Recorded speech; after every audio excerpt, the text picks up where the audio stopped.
수학 정말 못하던 제 친구가 난 열심히 해서 50점에서 90점까지 올린 거 보고 의 중요성을 알아버렸습니다. 시험지를 풀면서도 이거 어디서 나온 문제다 딱 보이는 거 있죠? 내가 이 수학 공부법을 사용해서 고등학교 3년 내내 수학 2등급 아래로 떨어진 적이 단 한 번도 없어. 지금까지 수학을 잘했든 못했든 내신에서만큼은 수학 성적 올리는 필수 원리를 알려줄 테니까 오늘 영상 안 보면 나만 손해. 구슬주 말주들아, 우리가 수학 공부할 때 항상 어려웠던 게 뭐니? 바로 끊임없이 풀어야 할 문제집들, 그리고 수많은 어려운 문제들. 아니 도대체 나는 풀 만큼 풀었는데 얼마나 더 풀어야 성적이 오르는 거냐고. 답답하잖여. 자, 그래서 내신에서만큼은 수학 점수 팍 올릴 수 있는 오늘 비법을 하나 알려줄 거야. 그것은 바로 고난도 문제집 대신 이것을 풀어라. 바로 이게 뭘까? 우리 똑똑한 말주들은 알고 있었지? 바로 학교 선생님이 수업하시는 그 교재, 교과서 또는 부교재 또는 EBS 교재 무엇이든 학교쌤이 수업하시는 건 그냥 교과서라고 부르겠습니다. 근데요, 저 원래 교과서 푸는데요? 근데 우리 학교 시험 문제 보니까 교과서에서 별로 안 나오던데? 자자자 얘들아, 상식적으로 생각을 해보자. 학교쌤이 시험 출제를 하시잖아. 그럼 학교 선생님이 수업 준비를 할 때 많이 활용하는 그 교재, 거기서 약 7, 80%가 나올 것이고 좀 어려운 문제는 2, 30% 정도만 킬러 문제로 나오겠지. 쌤이 수업하시는 그 교재를 제대로 공부하면 7, 80점이라도 받는다는 거잖아. 근데 너희들 시험 보면 항상 7, 80점 넘어? 만약에 7, 80점보다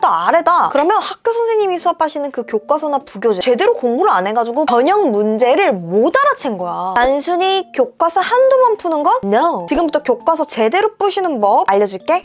바로 3콤보라는 거 활용하는 거야. 사진에 나온 것처럼 문제풀이 과정은 연습장에, 그리고 학교 선생님이 수업하시는 교과서 또는 부교재에 3칸을 만들어서 문제를 맞았는지 틀렸는지만 체크하는 거야. 자, 지금부터 3콤보 공부법 정리한다. 놓치지 말고 잘 들어. 그리고 이거는 내신노트 26페이지에도 정리되어 있다라는 거. 첫 번째, 학교 선생님이 수업하시는 그 교재 문제 번호 위에 3칸을 만든다. 두 번째, 문제를 풀고 맞은 건 동그라미, 틀린 건 X 표시를 해놓는다. 세 번째, 3칸 중에 한 번이라도 X가 나오면 3칸 위에 3칸이 더 생긴다. 마지막 네 번째, 3칸 안에 연속적으로 동글동글동글 이렇게 동그라미가 3칸이 될 때까지 반복해서 푼다. 간단한 원리지? 그럼 여기서 잠깐 퀴즈. 저 문제 풀 때 좀 잘 몰라가지고 답지 참고해서 풀었거든요. 그럼 어떻게 표시할까요? 세모? 라고 말한 말주 당장 나와.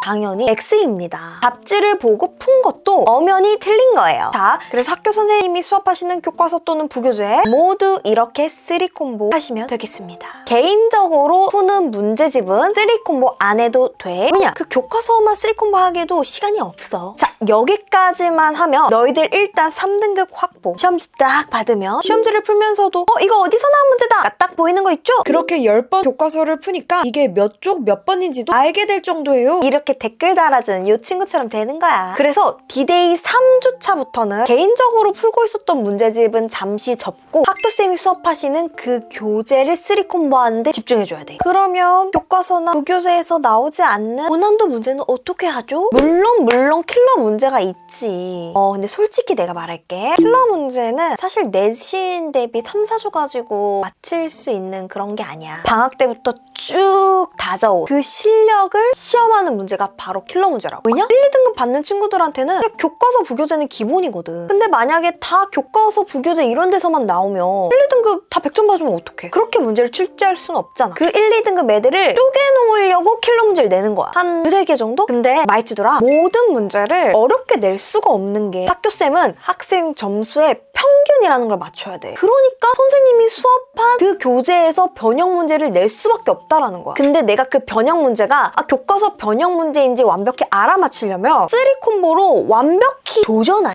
완벽히 훈련해 놓아야 문제를 딱 보자마자 이거 중단원 3번이랑 7번 문제랑 합쳐서 문제 나왔네? 에헤이, 이거는 숫자만 바꿔서 나왔네. 이런 판단이 쓰게 된다고.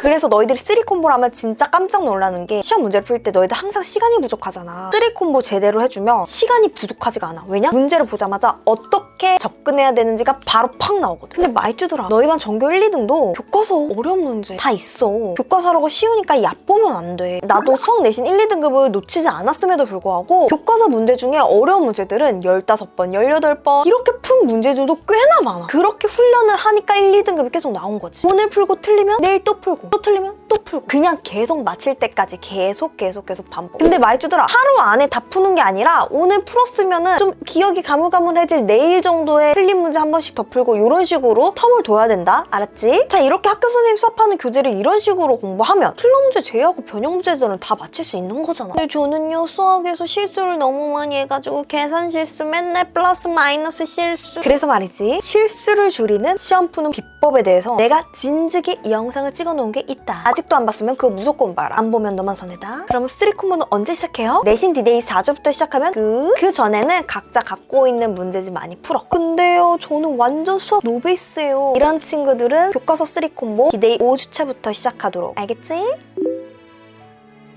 구슬주 말주들아, 이제까지 수포자였어도 괜찮아. 이번 시험부터 시작인 거야. 수학 내시는 범위가 있잖아. 학교 선생님 수업하시는 교재로 범위에 해당되는 만큼만 3콤보로 한번 푸셔보자니까. 원래 처음부터 잘하는 사람보다 역전하는 사람이 진짜 찐 멋있는 거 알지? 그럼 오늘도 너의 삶이 구슬처럼 빛나길 바라면서 이번 내신도 구슬주랑 함께!